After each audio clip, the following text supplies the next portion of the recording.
નમસ્કાર, ફરી એકવાર આપનું હાર્દિક સ્વાગત છે સ્વસ્તિ સ્કૂલની એજ્યુકેશન ચેનલમાં.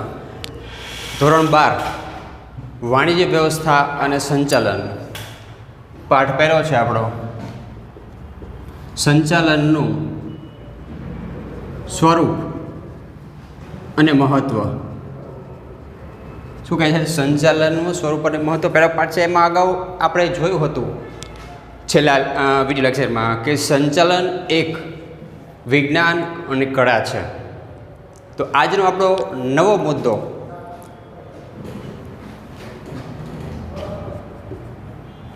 કે સંચાલન એ એક વ્યવસાય છે. શું છે? વ્યવસાય છે. આ પ્રશ્ન આપણને બોર્ડમાં 3 ગુણનો અથવા તો 1 ગુણનો પૂછાય છે. 3 ગુણ અથવા તો 1 ગુણમાં પૂછાય છે. ખાસ યાદ રાખવાનું છે આપણે. તો આપણે અગાઉ જોયું હતું કે ભાઈ સંચાલન એટલે શું? તો કે અન્ય વ્યક્તિઓ પાસેથી કામ લેવાની કળા એટલે સંચાલન. દેખીતી આપણે અગાઉ જોયું હતું કે ભાઈ સંચાલક છે પોતે કામ કરતો નથી, પણ બીજા પાસેથી કામ લે છે, એટલે કે કામ કરાવે છે. તો અહીંયા વ્યવસાય પણ એક એવું જ માધ્યમ છે કે વ્યવસાય કરનાર વ્યક્તિ પોતે ઓછું કામ કરે છે અને બીજા પાસેથી અથવા તો જૂથ પ્રવૃત્તિ દ્વારા એ કામને પાર પાડવાનો પ્રયત્ન કરે છે. જેમ આપણે જોયું હતું કે ભાઈ સંચાલક છે એ અન્ય વ્યક્તિ પાસેથી કામ કરાવે છે. જૂથ પ્રવૃત્તિ દ્વારા ધંધાના જે ધ્યેયો છે એ સિદ્ધ કરવાનો પ્રયત્ન કરે છે. તો વ્યવસાયમાં પણ એવું છે કે પોતે વ્યક્તિ કામ તો કરે જ છે, પણ સાથે સાથે બીજા વ્યક્તિના સહકાર દ્વારા એ કામને પાર પાડવાનું પણ કામ આગળ વધારે છે. હવે કે ભાઈ વ્યવસાય એટલે શું? તો કે વ્યવસાય એટલે પ્રોફેશનલ ધંધો. સામાન્ય આપણે અગાઉ શબ્દો સાંભળ્યા હશે કે ભાઈ નોકરી, વેપાર અને વ્યવસાય. આ ત્રણેયમાં ફેર શું છે? ફેર ઘણો બધો છે. વ્યાપાર, નોકરી અને વ્યવસાય, આ ત્રણમાં મુખ્ય ધ્યેય શું છે? તો કે નાણું કમાવવું. શું કમાવવું? નાણું કમાવાનું. ધ્યેય શું છે? તો કે નાણું કમાવાનું. પરંતુ જ્યારે વેપાર કરનાર વ્યક્તિ પોતે એક હોય છે ત્યારે એકલા વ્યક્તિના સંચાલન દ્વારા ધંધો આગળ વધારે છે. નોકરીમાં પણ પોતે પોતાના દ્વારા કામ કરી અને અન્ય વ્યક્તિઓને સેવા પૂરી પાડે છે અને બદલામાં નાણું મેળવે છે. તો વ્યવસાયમાં પણ પોતે અથવા પોતાના સહકાર સાથે જે જોડાયેલા વ્યક્તિઓ છે એને સાથે રાખીને જે પોતાના ધ્યેય છે એને પાર પાડવાનો પ્રયત્ન કરે છે. તો આપણે જોઈએ કે વ્યવસાય એટલે શું? તો સૌપ્રથમ આપણે વ્યવસાયને સમજવું પડે કે ભાઈ વ્યવસાયની વ્યાખ્યા શું થાય અથવા એનો સામાન્ય અર્થ શું થાય. તો આપણે એને જોઈએ કે વ્યવસાય એટલે શું? તો અર્થ જોઈ લઈએ, વ્યાખ્યા, જે આપણને 1 ગુણમાં બોર્ડની એક્ઝામમાં પૂછાય છે. ખાસ ધ્યાન રાખજો કે કોઈ પણ ક્ષેત્રનું, શું કહે છે? કોઈ પણ ક્ષેત્રનું વિશિષ્ટ પ્રકારનું, શું કહે છે? વિશિષ્ટ પ્રકારનું જ્ઞાન પ્રાપ્ત કરી. શું કહે છે? કોઈ પણ ક્ષેત્રનું વિશિષ્ટ પ્રકારનું જ્ઞાન પ્રાપ્ત કરી આ જ્ઞાનનો લાભ સમગ્ર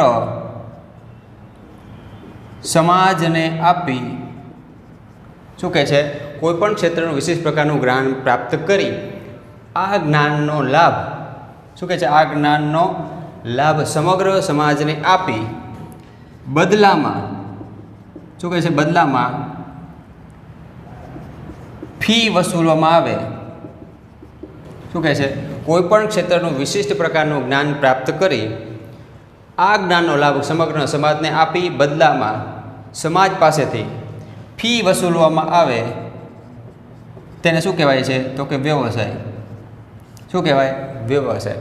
તો અહીંયા એક ધ્યાન રાખવા જેવી બાબત એ છે કે અહીંયા શું કહે છે? કોઈ પણ ક્ષેત્રનું વિશિષ્ટ પ્રકારનું જ્ઞાન, એટલે કે બધાથી અલગ પ્રકારનું જ્ઞાન પ્રાપ્ત કરે છે અને એ જ્ઞાન કંઈ મફતમાં કોઈ સમાજને આપતો નથી. શું કહે છે, કોઈ પણ વ્યક્તિ જે જ્ઞાન પ્રાપ્ત કરે છે એનો લાભ સમગ્ર સમાજને આપે છે, પણ મફત આપતો નથી. એટલે કે સેવા કરે છે પણ મફતમાં સેવા કરતો નથી. બદલામાં શું લે છે તો કે ફી લે છે. એટલે કે જ્યારે કોઈ પણ ધંધાર્થી, ઉત્પાદક, વેપાર કરનાર વેપારી જ્યારે કોઈ પણ સેવા પૂરી પાડે છે સમગ્ર સમાજને, તો આ સમાજ જે સેવા આપે છે બદલામાં નાણું મેળવે છે. એટલે કે ફી દ્વારા એ પોતાની સેવા આપે છે, મફતમાં કોઈ સેવા આપતો નથી. જેમ આપણે જોઈએ કે ભાઈ વ્યવસાય એટલે શું, જોયું કે ભાઈ કોઈ પણ ક્ષેત્રનું વિશિષ્ટ પ્રકારનું જ્ઞાન પ્રાપ્ત કરી આ જ્ઞાનનો લાભ સમગ્ર સમાજને આપી બદલામાં ફી વસૂલવામાં આવે તો વ્યવસાય. હવે વ્યવસાયને આપણે આગળ સમજવા માટેના લક્ષણો પણ જોવા પડે. ભાઈ શું લક્ષણો હોય વ્યવસાયના, તો એને પણ આપણે સમજીએ કે ભાઈ લક્ષણો કયા કયા હોઈ શકે.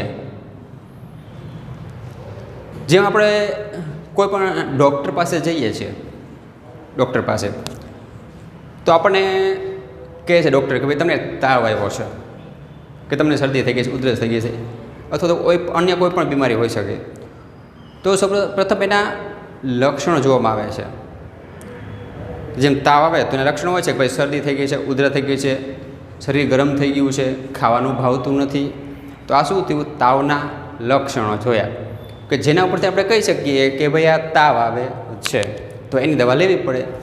તો વ્યવસાયના પણ કેટલાક લક્ષણો છે જેને આધારે આપણે સમગ્ર સમાજને શું લાભ થાય છે, અથવા તો સંચાલકને એના દ્વારા શું લાભ મળે છે, શું ફેરફાર જોવા મળે છે, તો એને આપણે જોવાનું છે. તો આપણે એને જોઈએ કે લક્ષણો. તો લક્ષણોમાં જે આપણે અગાઉ વિડીયોમાં જોયું હતું કે ભાઈ લક્ષણોની જે તાળું છે એને ખોલવા માટે આપણે ચાવી જોઈએ. જેમ અગાઉના વિડીયો લેક્ચરમાં આપણે જોયું હતું કે ભાઈ અન્ય કોઈ પણ લક્ષણો હોય, હેતુઓ હોય તો એના આપણે ચાવી બનાવી હતી. તો અહીંયા પણ આપણે વિદ્યાર્થી તમને યાદ રાખવા માટે અથવા તમને ઝડપથી યાદ રહી જાય એ માટે આપણે એક ચાવી બનાવીએ છીએ કે જેથી આપણે એને ઝડપથી યાદ રાખી શકીએ, પરીક્ષામાં ઝડપથી લખી શકીએ. તો લક્ષણોની આપણી ચાવી છે આજની કે વિજ્ઞાને આવ્યા. શું છે, વિજ્ઞાને આવ્યા. આપણી આજની ચાવી છે. યાદ રાખજો મિત્રો, શોર્ટમાં યાદ રાખવાનું છે વિજ્ઞાને આવ્યા. તો આપણે પહેલો મુદ્દો શરૂઆત કરીએ કે ભાઈ પહેલો છે કે વી ઉપરથી વિશિષ્ટ જ્ઞાનની જરૂરિયાત, વિશિષ્ટ પ્રકારના જ્ઞાનની જરૂરિયાત ઊભી થાય છે. કેમ ઊભી થાય છે કે ભાઈ સંચાલનમાં જેમ આપણે જોયું હતું કે ભાઈ સંચાલનમાં સામાન્ય જ્ઞાન હોય તો ધંધા કે એકમ બજારમાં ટકી શકે નહીં. તો વ્યવસાયમાં પણ એક વિશિષ્ટ પ્રકારના જ્ઞાનની જરૂરત ઊભી થાય છે. જેમ કે આપણે ઉદાહરણ દ્વારા સમજવાનો પ્રયત્ન કરીએ. દાખલા તરીકે કે ભાઈ ડૉક્ટર છે તો એને શું જોઈએ, તો કે MBBS કરેલું હોવું જોઈએ. વકીલ છે તો વકીલે LLB અથવા તો LLM કરેલું હોવું જોઈએ. CA chartered accountant. તો આમ આપણે જોયું કે જેમ ડૉક્ટર બનવા માટે MBBSની જરૂર છે, વકીલ બનવા માટે LLM અથવા LLBની જરૂરત ઊભી થાય છે. CA એટલે કે ચાર્ટર્ડ એકાઉન્ટ બનવા માટે CAની ડિગ્રીની જરૂરત ઊભી થાય છે. તો એવી જ રીતને વ્યવસાયમાં વ્યવસાયિક બનવા માટે સંચાલક બનવા માટે શું જરૂરત ઊભી થાય, તો કે MBAની જરૂરિયાત ઊભી થાય છે, માસ્ટર ઓફ બિઝનેસ એડમિનિસ્ટ્રેશન. તો આની ઉપરથી આપણે કહી શકીએ કે જેમ ડૉક્ટર બનવા માટે MBBSની ડિગ્રી જરૂરિયાત છે, વકીલ બનવા માટે LLB અથવા તો LLMની ડિગ્રીની જરૂરિયાત છે, એવી જ રીતના સંચાલનમાં સંચાલક બનવા માટે MBAની ડિગ્રીની જરૂરિયાત ઊભી થાય છે. જેના આધારે જેમ ડૉક્ટર કહે છે કે ભાઈ કોઈ પણ ડૉક્ટર છે સીધો ઓપરેશન કરવા આવી જાય તો એને અનુભવ વગર કોઈ પણ ખ્યાલ આવે નહીં. તો આના માટે સંચાલનમાં પણ સંચાલકે ધંધાકીય એકમની માહિતી, એનું ઉત્પાદન, વેચાણ, ખરીદી, નુકસાન, ખોટ, નફો આ બધું જ સમજવા માટે એને MBAની ડિગ્રી મેળવેલી હોવી જોઈએ. અથવા તો MBAનું શિક્ષણ મેળવ્યું હોવું જોઈએ કે જેથી એને અનુભવ દ્વારા એ પોતાનું ધંધાકીય એકમ આગળ વધારી શકે. બીજો મુદ્દો છે કે જે આપણે જોયું તે જ્ઞાન, જેમાં બીજો મુદ્દો છે જ્ઞાન. એટલે કે જ્ઞાનમાં વૃદ્ધિ અને સંશોધન. શું કહે છે? જ્ઞાનમાં વૃદ્ધિ અને સંશોધન.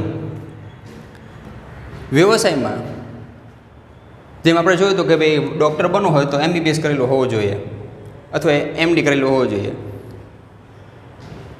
તો ડૉક્ટર જ્યારે ડૉક્ટર બની જાય છે, જ્યારે એની કોલેજ પૂરી થઈ જાય છે તો સીધો ઓપરેશન કરવા જાય અને શરીરને ચીરીને ઓપરેશન કરી નાખે તો ક્યારેક એવો પણ સમય બને છે કે જે ડૉક્ટર દ્વારા ઓપરેશન કરવામાં આવેલું છે એમાંથી ઓપરેશન કર્યા બાદ અમુક અંગો વધે છે અને ક્યારેક એના કામના કારણે ક્યારેક દર્દીનું મોત પણ થઈ શકે છે. તો આ અનુભવનું કામ છે એ ક્યારેક નુકસાની પણ નોંધ રહે છે. તો એવી જ રીતના ધંધાકીય એકમમાં શું કહે છે, સંચાલકે શું કરવું પડે છે? તો કે અનુભવની જરૂર ઊભી થાય છે.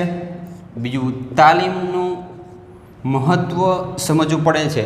એટલે કે જ્યારે કોઈ પણ ડૉક્ટર બને છે, કોલેજ કરી સીધી જ ડૉક્ટરની પ્રેક્ટિસ કરવા માંડે અને દવાખાનું ખોલી નાખે તો ક્યારેક આડઅસર અન્ય દવાઓના કારણે દર્દીનું મૃત્યુ પણ થઈ શકે છે. તો આ માટે એને શું કરવું પડે? તો કે અનુભવ લેવો પડે અને તાલીમ લેવી પડે. તો આ જ માટે ડૉક્ટર બન્યા બાદ અમુક વર્ષો સુધી ઇન્ટર્નશીપની તાલીમ લેવી પડે છે ગામડાઓમાં, જેથી કરીને અનુભવ મેળવે અને કઈ દવાથી કઈ અસર થાય છે અથવા કઈ આડઅસર થાય છે એ જાણી શકે. તો એવી જ રીતના સંચાલનમાં પણ સંચાલક દ્વારા અનુભવ અને તાલીમ મેળવવી પડે છે, જેમાં માસ્ટર ઓફ બિઝનેસ એડમિનિસ્ટ્રેશનનું શિક્ષણ મેળવી ભવિષ્યમાં આવનારા પ્રશ્નોનું સોલ્યુશન આ અનુભવ અને તાલીમ દ્વારા નિવારવાનો પ્રયત્ન કરવામાં આવે છે. એટલે કે જેમ વધુ જ્ઞાન મેળવેલું હશે એમ આ જ્ઞાનનો ઉપયોગ કરી, એટલે કે તાલીમ મેળવી અને અનુભવ દ્વારા ભવિષ્યના જે નફાખોટ, વેચાણ, ઉત્પાદનને લગતા ધંધાકીય એકમના પ્રશ્નો છે એનું સોલ્યુશન લાવી શકાય. તો આની ઉપરથી આપણે કહી શકીએ કે જેમ વ્યવસાયમાં જ્ઞાનમાં વૃદ્ધિ અને સંશોધનની જરૂર ઊભી થાય છે, એમ સંચાલનમાં પણ સંચાલકે ડગલે ને પગલે નવી તાલીમ અને અનુભવ લેવાનું જરૂરી બને છે. આમ સંચાલન અને વ્યવસાય એ બંને સરખી બાબત બને છે. આ મુદ્દા ઉપરથી આપણને ખ્યાલ આવે છે. આ ઉપરાંત આપણે ત્રીજો મુદ્દો જોઈએ કે ત્રીજો મુદ્દો છે જે એટલે કે નૈતિક જવાબદારી. શું કહે છે? નૈતિક જવાબદારી.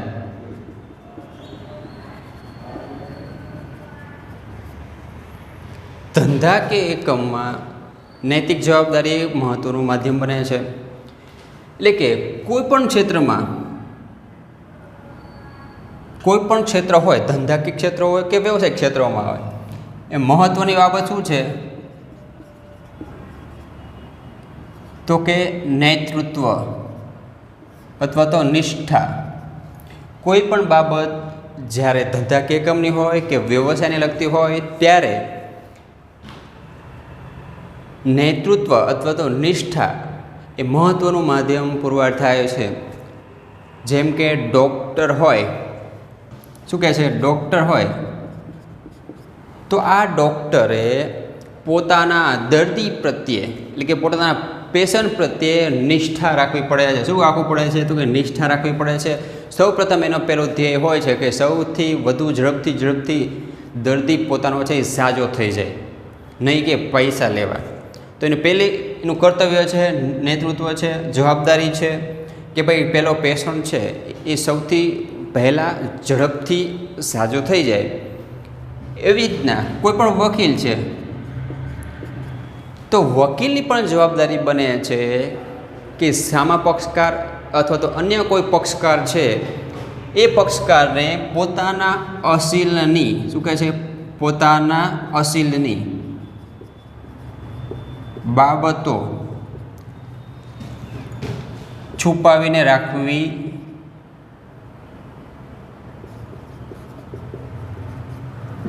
એની નિષ્ઠા છે.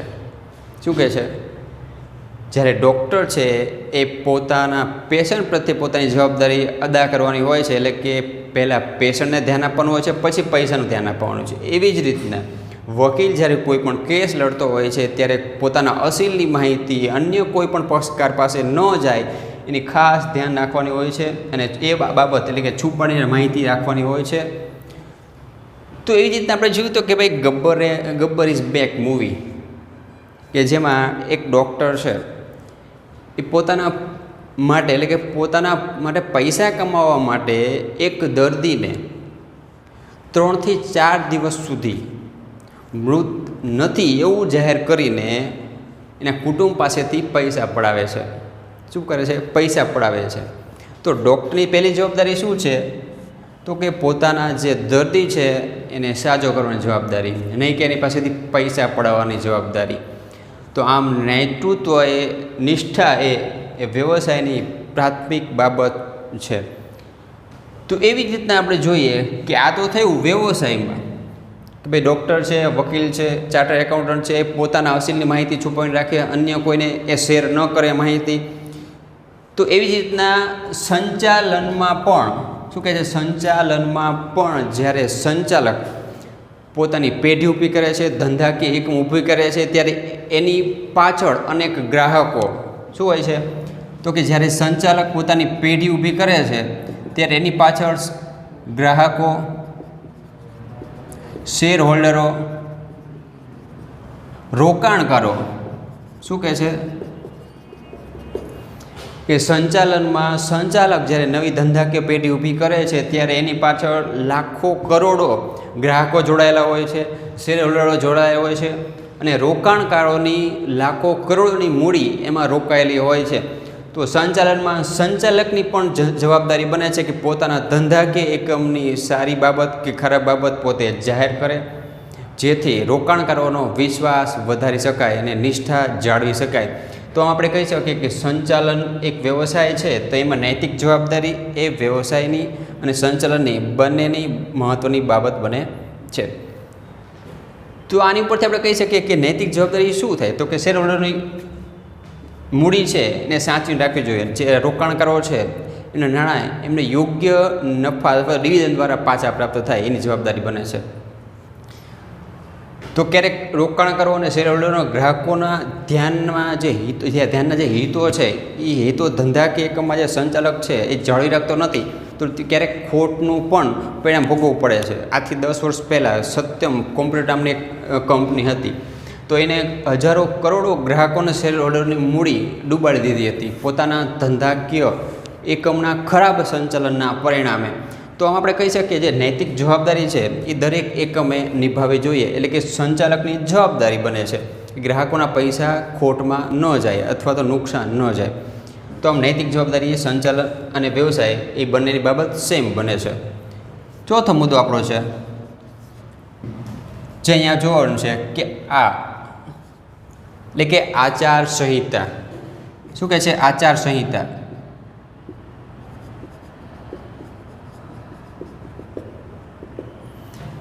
દરેક વ્યવસાયિક મંડળો હોય છે, જેમ કે ડૉક્ટરનું વ્યવસાયિક મંડળ, વકીલનું વ્યવસાયિક મંડળ, ચાર્ટર એકાઉન્ટન્ટનું વ્યવસાયિક મંડળ, ઇજનેરનું વ્યવસાયિક મંડળ. તો આ અનેક વ્યવસાયિક મંડળો હોય છે, એમાં અનેક આચાર સંહિતા એટલે કે નીતિ નિયમો ઘડવામાં આવે છે. શું ઘડવામાં આવે છે? નીતિ નિયમો ઘડવામાં આવે છે. એટલે કે આ જે વ્યવસાયિક જૂથો છે એના નીતિ નિયમો જે બનાવેલો છે એ નીતિ નિયમના અંતર્ગત પોતાના વ્યવસાયને ચલાવવાનો હોય છે, જેથી જે વ્યવસાય સાથે જોડાયેલ છે એમને નૈતિક જવાબદારી દ્વારા પોતાના ક્લાયન્ટને વિશ્વાસ બેસાડી શકાય. નીતિ નિયમો છે એમાં શું કહે છે કે ભાઈ વકીલ છે તો વકીલનો મુખ્ય નીતિ નિયમ એવો છે કે ભાઈ તમારે કોઈ પણ અસીલ છે એની માહિતી યોગ્ય આધાર લઈને કેસ લડવો જોઈએ. ડૉક્ટર બને છે તો ડૉક્ટર પાસે જે સારામાં સારી ડૉક્ટરની પ્રેક્ટિસ ધરાવનાર વ્યક્તિ છે એ પોતાના નીતિ નિયમ અંતર્ગત ઓપરેશન કરે. તો આ નીતિ નિયમો પણ એક સંચાલનમાં મહત્ત્વનું માધ્યમ બને છે. એમ સંચાલનમાં પણ સંચાલક જે છે એ ધંધાકીય એકમના નીતિ નિયમો ધંધાના નફો ખોટ ઉત્પાદન વેચાણ વગેરેમાં બનાવે કે જેથી ધંધાકીય એકમ આગળ એટલે કે કંપની સ્વરૂપ ધારણ કરી શકે. આપણો પાંચમો મુદ્દો છે કે એટલે કે વ્યવસાયિક મંડળ. શું કહે છે? વ્યવસાયિક મંડળ.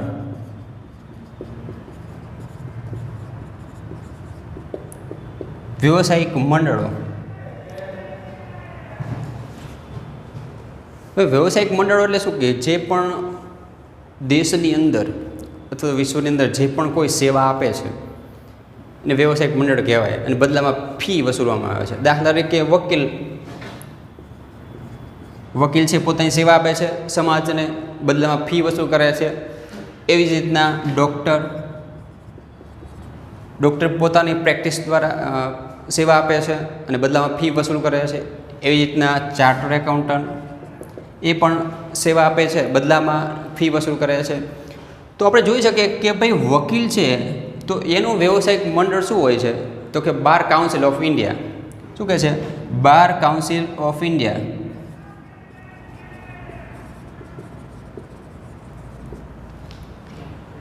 તો એવી જ રીતના ડૉક્ટરનું પણ વ્યવસાયિક મંડળ છે. ખ્યાલ હશે આપને. શું છે? તો કે IMA મતલબ ઇન્ડિયન મેડિકલ એસોસિએશન. શું કહે છે? ડૉક્ટરનું વ્યવસાયિક મંડળ શું છે? તો કે ઇન્ડિયન મેડિકલ એસોસિએશન. વકીલનું વ્યવસાયિક મંડળ શું છે? તો કે બાર કાઉન્સિલ ઓફ ઇન્ડિયા, કે જેમાં નીતિ નિયમો હોય તો કે આચારસંહિતા ઘડવામાં આવે છે અને એના આધારે નિયમો બનાવવામાં આવે છે અને લોકોને સેવા પૂરી પાડવામાં આવે છે. તો એવી જ રીતના સંચાલક બનવા માટે પણ સંચાલનનું એક વ્યવસાયિક મંડળ છે. શું છે સંચાલકનું વ્યવસાયિક મંડળ? તો કે IIM. શું કહે છે? સંચાલક બનવા માટે સંચાલન વ્યવસાયિક મંડળ શું છે? તો કે IIM, Indian institute of management. શું કહે છે? ઇન્ડિયન ઇન્સ્ટિટ્યૂટ ઓફ મેનેજમેન્ટ, જે સંચાલક બનવા માટેનું શું પૂરું પાડે છે? શિક્ષણ પૂરું પાડે છે. એટલે કે જેમ વ્યવસાયિક મંડળો વ્યવસાયમાં બાર કાઉન્સિલ ઓફ ઇન્ડિયા, ડૉક્ટરમાં ઇન્ડિયન મેડિકલ ઓફ એસોસિએશન જે ડૉક્ટરને લગતા પ્રશ્નો એનું સોલ્યુશન ગોતે છે. વકીલ છે બાર કાઉન્સિલ ઓફ ઇન્ડિયામાં પોતાના પ્રશ્નો અને નિયમો ઘડે છે. એવી જ રીતના શિક્ષણ મેળવે છે. એવી જ રીતના સંચાલનમાં સંચાલક બનવા માટે એટલે કે શિક્ષણ મેળવવા માટે, અનુભવ મેળવવા માટે IIMની સ્થાપના કરવામાં આવેલી છે કે જે શું પૂરું પાડે છે? તો કે શિક્ષણ પૂરું પાડે છે. પણ શિક્ષણ શેનું? તો કે મેનેજમેન્ટ અંગેનું શિક્ષણ પૂરું પાડે છે. શેનું? તો કે મેનેજમેન્ટ અંગેનું શિક્ષણ પૂરું પાડે છે, કે જે ભારતની નહીં પણ એશિયાની સૌથી વધુ અનુભવ ધરાવતું શિક્ષણ સંસ્થાન છે કે જે મેનેજમેન્ટ અંગેનું જ્ઞાન આપે છે. એટલે કે સંચાલકને પોતાના ભવિષ્યના નિર્ણયો કરવા માટે, ભવિષ્યમાં કોઈ પણ જવાબદારી ઉઠાવવા માટે કયા કયા પ્રશ્નો ઉત્પન્ન થાય છે બજારમાં, ખરીદીને લગતા, વેચાણને લગતા, માંગને લગતા, ગ્રાહકોને લગતા અથવા તો અન્ય કોઈ નવીન બાબતો ઉમેરવા અથવા તો નવી શોધો કરવા માટે, ઓછામાં ઓછા પડતર કિંમતે બજારમાં માલ વેચવા મૂકવા માટે કયા કયા માધ્યમ લેવા પડે અથવા તો અનુભવ લેવો પડે એનું જ્ઞાન ક્યાં પ્રાપ્ત થાય છે? કે તો કે IIMમાં. IIMમાં ભારતના સર્વશ્રેષ્ઠ વૈજ્ઞાનિકો, અર્થશાસ્ત્રીઓના લેક્ચર પણ પૂરા પાડવામાં આવે છે કે જેના દ્વારા જે સંચાલક છે એ મહત્ત્વની માહિતી પૂરી મેળવે છે કે જેથી ભવિષ્યના જે નિયમો છે, નિર્ણયો છે તે લઈ શકે. એવી જ રીતે આપણે કહી શકીએ કે જેમ વ્યવસાયમાં વ્યવસાયિક મંડળ જરૂરી છે, એવી જ રીતના સંચાલનમાં સંચાલકને માહિતી આપવા માટે IIM છે એ મેનેજમેન્ટ અંગેનું શિક્ષણ પૂરું પાડે છે. તો આપણે અહીંયા જોયું કે ભાઈ વ્યવસાય એટલે શું? ફરીથી આપણે એકવાર રિપીટ કરી લઈએ તો કે વ્યવસાય એટલે કોઈ પણ ક્ષેત્રનું વિશિષ્ટ પ્રકારનું જ્ઞાન પ્રાપ્ત કરી આ જ્ઞાનનો લાભ સમગ્ર સમાજને આપી બદલામાં ફી વસૂલ કરવામાં આવે તેને વ્યવસાય કહેવામાં આવે છે. આ પ્રશ્ન એક ગુણમાં આપણે પૂછાય છે વ્યાખ્યા સ્વરૂપે, તો એ ધ્યાન રાખવાનું છે. તો આપણે વ્યવસાયના લક્ષણો શું જોયા હતા, જેને આપણે ચાવી બનાવી હતી શોર્ટમાં, કે ભાઈ ચાવી શું છે, સંચાલન એક વ્યવસાય છે. તો કે ચાવી બનાવી હતી કે ભાઈ વિજ્ઞાને આવ્યા. સીધી સાદી વાત, યાદ રહી જાય એવા મુદ્દા છે આપણી પાસે. વિજ્ઞાન, વી એટલે વિશિષ્ટ પ્રકારના જ્ઞાનની જરૂરત ઊભી થાય છે, કે જે જ્ઞાન દ્વારા સંચાલક MBAનું શિક્ષણ મેળવી વ્યવસાય અંગેના નવા નિયમો અથવા તો જે નિર્ણયો છે એ લઈ શકે. એવી રીતના બીજો મુદ્દો જોઈએ તો જ્ઞાન એટલે કે જ્ઞાનમાં વૃદ્ધિ અને સંશોધન, કે જેના દ્વારા સંચાલક અનુભવ અને તાલીમ મેળવી ભવિષ્યના નિર્ણયો અને ધંધાકીય એકમ આગળ વધારી શકે છે. ત્રીજો મુદ્દો છે જ્ઞેય એટલે કે નૈતિક જવાબદારી બને છે. ચોથું તો કે આચારસંહિતા એટલે કે નીતિ નિયમો ઘડવા. અને પાંચમો આપણો મુદ્દો છે તો કે વ્યવસાયિક મંડળની સ્થાપના કરવી. એટલે કે જ્યારે આ 5 મુદ્દા આપણે યાદ રાખવાના છે. 3 ગુણનો પ્રશ્ન પૂછાય છે, 1 ગુણનો પ્રશ્ન વ્યાખ્યા સ્વરૂપે પૂછાય છે કે ભાઈ વ્યાખ્યા વ્યવસાયિક મંડળ એટલે શું, અને એના લક્ષણો યાદ રાખવાના છે. કેટલા લક્ષણો છે તો કે 5 છે. કયા કયા તો કે વિજ્ઞાને આવ્યા, વિશિષ્ટ જ્ઞાનની જરૂર, જ્ઞાનમાં વૃદ્ધિ અને સંશોધન, નૈતિક જવાબદારી છે, વ્યવસાયિક મંડળો અને આચાર સંહિતા. તો મિત્રો આ મુદ્દો આપણને ખ્યાલ આવ્યો હશે. તો વિદ્યાર્થી મિત્રો આ વિડીયોમાં લાઈક કરો, શેર કરો. થેન્ક યુ, આભાર.